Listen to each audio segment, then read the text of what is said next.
So, first Ashur సామ్రాజ్యం వస్తది. వాళ్ళు అషూరు రాజు ఏం చేస్తాడంటే ఉత్తర రాజ్యాన్ని గెలుచుకుంటారు. అప్పుడు 10 గోత్రాలు చెదిరిపోతాయి. అది 2 రాజులు 1706లో ఉంది. దాని తర్వాత దీన్ని గెలిచి దాని తర్వాత బబులోను సామ్రాజ్యం వస్తది. అప్పుడు దక్షిణ రాజ్యంని వీళ్ళు స్వాధీనం చేసుకుంటాడు. దాని తర్వాత యెరూషలేంని నాశనం చేస్తారు. ఈ 2 గోత్రాలను చెరపట్టుకొని పోతాడు. అదే దానియేలు వీళ్ళందరూ అక్కడ రాసి ఉంటుంది.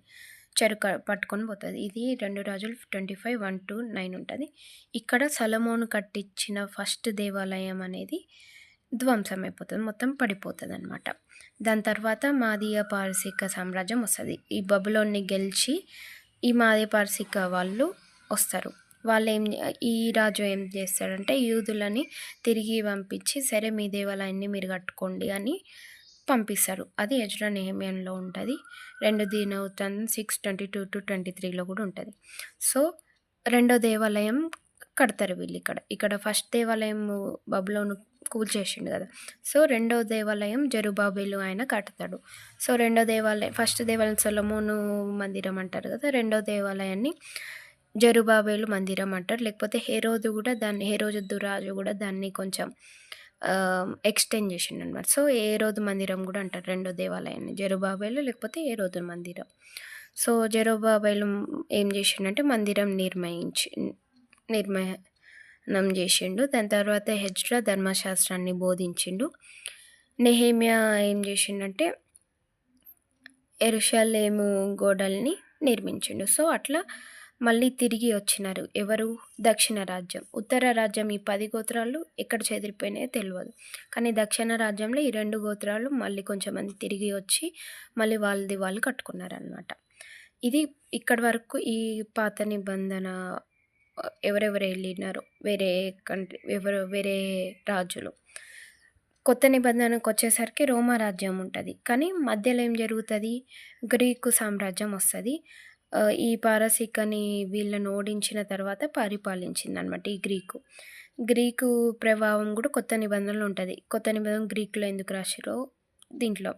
సో ఈ గ్రీక్ సామ్రాజ్యంలో హిస్టరీలో ఉంది, బైబిల్లో లేదు కానీ హిస్టరీలో ఉంది. అలెగ్జాండర్ ది గ్రేట్ పరిపాలించిండు. యాంటీయోకస్ 4 ఎఫెనియాసిస్ ఈయన చాలా ఘోరంగా చేస్తాడు యూదులని. సో దాని తర్వాత వీళ్ళని గెలిచి రోమన్ సామ్రాజ్యం వచ్చిందనమాట. సో క్రొత్త నిబంధన కాలంలో పరిపాలించింది ఈ రోమా సామ్రాజ్యం. సో ఈ రోమా సామ్రాజ్యం లాస్ట్ టైంలో అంటే ఈసే చనిపోయి మొత్తం కొత్త నిబంధనలు లేదు. కానీ హిస్టరీలో చూసుకుంటే రోమా సామ్రాజ్యం టైంలో ఒక రాజు ఈ రెండో దేవాలయాన్ని కూడా కూల్చేస్తాడు. ఏది?